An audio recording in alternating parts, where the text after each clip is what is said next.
Taste the Daily.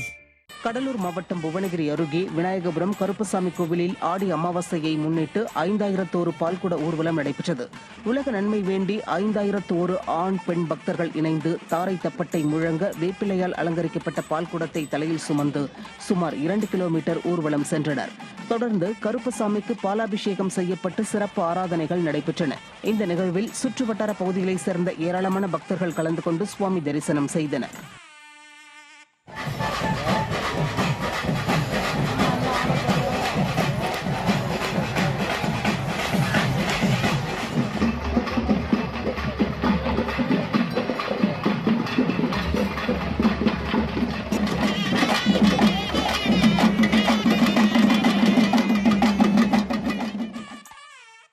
Chennai திருவல்லிக்கேணியில் உள்ள பிரசித்தி பெற்ற பார்த்தசாரதி கோவிலில் ஆண்டாள் சின்ன மாடவீதி உலா நடைபெற்றது.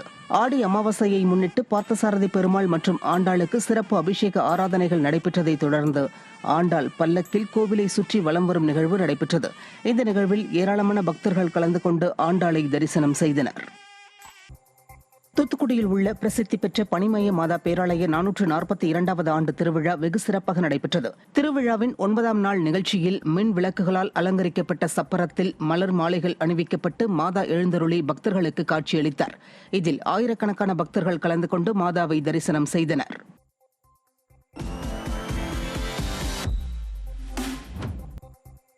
விருதுநகர் மாவட்டம் ஸ்ரீவில்லிபுத்தூர் அருகே சதுரகிரி மலைக்கோவிலுக்கு செல்ல 5வது நாளாக தடை விதிக்கப்பட்டுள்ளதால் பக்தர்கள் ஏமாற்றமடைந்துள்ளனர். இதனால் ஆயிரக்கணக்கான பக்தர்கள் கோவில் அடிவார பகுதியில் ஏமாற்றத்துடன் காத்திருக்கின்றனர். மேலும் 2வது நாளாக 20,000க்கும் மேற்பட்ட பக்தர்கள் மலைப்பகுதியில் இருந்து அடிவாரத்தை நோக்கி இறங்கி வருகின்றனர். விடியா திமுக அரசு அதிகாரிகளின் சரியான திட்டமிடல் இல்லாததால் இதுபோன்ற சம்பவங்கள் நடைபெறுவதாக பக்தர்கள் குற்றம் சாட்டுகின்றனர்.